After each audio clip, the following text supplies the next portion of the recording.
Welcome to blue April.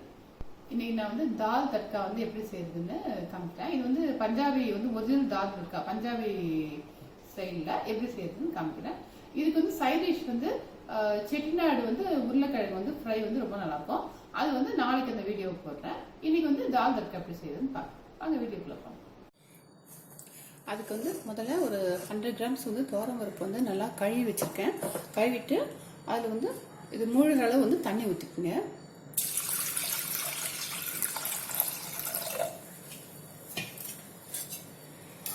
இதில் ஒரு spoon oil போட்டுக்குங்க. மஞ்சத்தூள் கொஞ்சம் போட்டுக்குங்க. இதை போட்டு இது வந்து ப்ரெஷர் குக்கர் வச்சு ஒரு 5 விசில் வச்சுருங்க. 5 விசில் வச்சுட்டு ஆஃப் பண்ணிவிட்டு அப்புறம் பார்க்கலாம். பாருங்க, பருப்பு வந்து இந்த அளவு நல்லா வெந்திருக்கணும். இதை வந்து லைட்டாக வந்து ஒரு ரொம்ப குழைவும் கூடாது, ரொம்ப பருப்பும் தெரியக்கூடாது. அதனால வந்து இந்த பிஸ்கை வச்சு அப்படியே கொஞ்சம் நல்லா லைட்டாக அப்படியே மேட்ச் பண்ண பாருங்க. தாலும் கொஞ்சம் தெரியணும், அதே சமயத்தில் ஃபுல்லாகவும் மேட்ச் ஆகக்கூடாது. இந்த கன்சிஸ்டன்சியில் இருக்கணும். இப்போ வந்து இதை தாளிப்பு போட்டுடலாம்ல.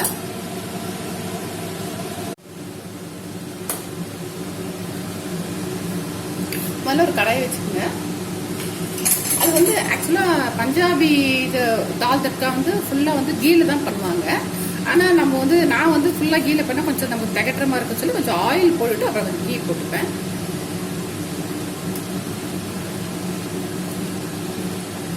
ஒரு 2 ஸ்பூன் ஆயில் போட்டுப்பேன்.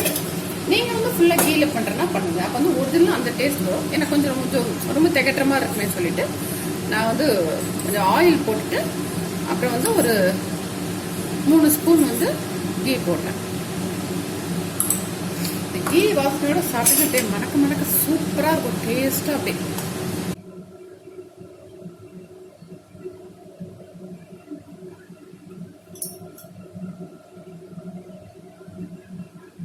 சூடாயிடுச்சு. இதில் வந்து ஜீரகம் வந்து ஒரு டேபிள் ஸ்பூன் போட்டுக்கலாம்.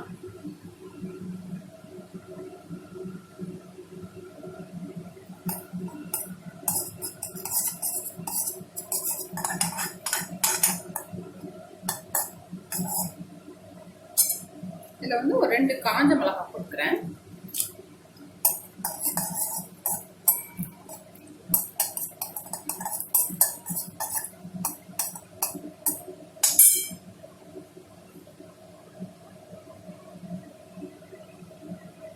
ஒரு 2 டேபிள் ஸ்பூன் வந்து 2 டீஸ்பூன் வந்து பூண்டு போட்டுக்கிறேன்.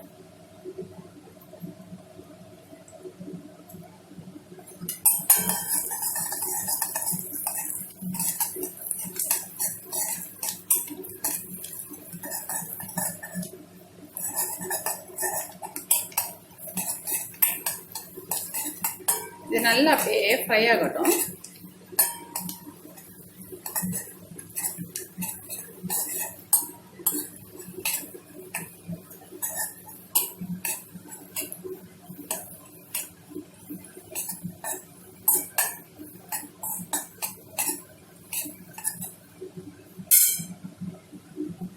ஃப்ரை ஆயிடுச்சு. இதில் வந்து ஒரு ஆனியன் வந்து ஒன்று கட் பண்ணி போட்டிருக்கேன். சின்ன ஆனியன் ஒன்று கட் பண்ணி போட்டிருக்கேன்.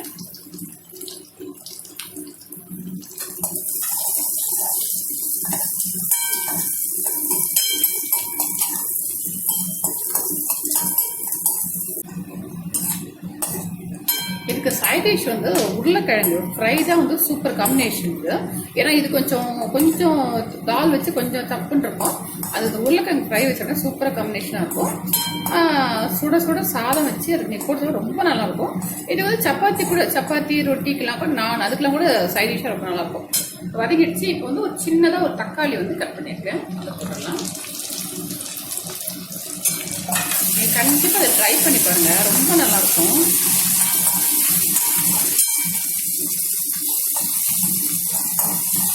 இது அப்படியே வதங்கட்டும்.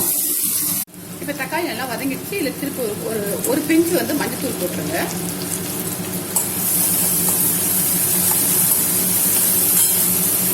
நான் ஒரு பச்சை மிளகாய் போட்டுட்டேன். இது நீங்கள் வேண்டாம்னு நீங்கள் விட்டுடலாம். இல்லை நல்லா ஃப்ளேவருக்கு வேணும்னா நீங்கள் ஆட் பண்ணிக்கலாம். இதில் ஆக்சுவலாக கொஞ்சம் ரோஸ்டட் ஜீரா பவுடர் போடணும். என்கிட்ட ஜீரா பவுடர் தீர்ந்து போச்சு, அதனால் போடலை. இந்த ஸ்டேஜில் வந்து ஜீரா பவுடர் கொஞ்சம் போட்டுருங்க. ஒரு ரெட் சில்லி பவுடர் வந்து ஒரு 1/2 ஸ்பூன் போடுறேன்.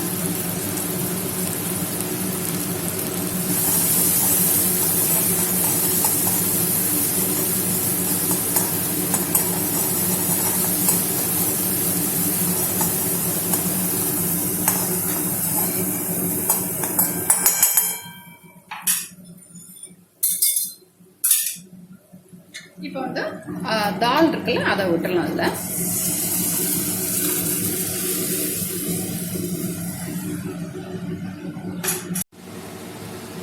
இப்போ இது மேலே வந்து கொஞ்சம் அப்படியே வந்துட்டீங்களா, மாவு மாதிரி ஒயிட்டாக வந்துட்டீங்களா, அதெல்லாம் எடுத்துடுங்க.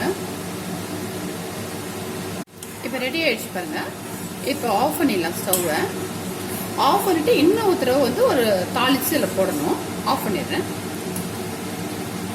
இப்போ இன்னொரு கரண்டி வச்சு அதில் தாளிச்சு போட்டுடலாம். இதுக்கு வந்து மறுபடியும் இன்னொரு சின்ன தாளிப்பு போட்டால் ரொம்ப சூப்பராக இருக்கும் ஃப்ளேவரு. அதுக்கு வந்து ஒரு 2 ஸ்பூன் நெய் போட்டுக்கோங்க.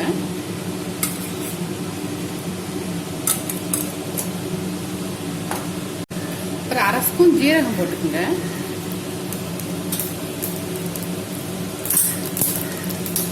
ஒரு 2 பூண்டு பல் போட்டுக்கோங்க. அப்புறம் ஒரு காஞ்ச மிளகாய் போட்டு ஒரு 1/2 ஸ்பூன் வந்து மிளகாத்தூள். நான் வந்து காஷ்மீர் சில்லி பவுடர் போட்டிருக்கேன். நீங்கள் காரம் வேணும்னா அந்த நார்மல் சில்லி பவுடர் போட்டுக்கோங்க.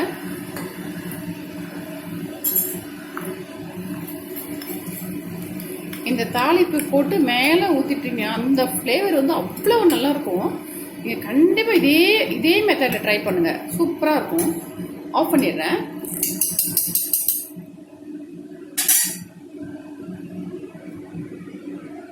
பாருங்க, இது மேலே போட்டுடுறேன். இது மேலே வந்து கொத்தமல்லி தழை போட்டுருங்க.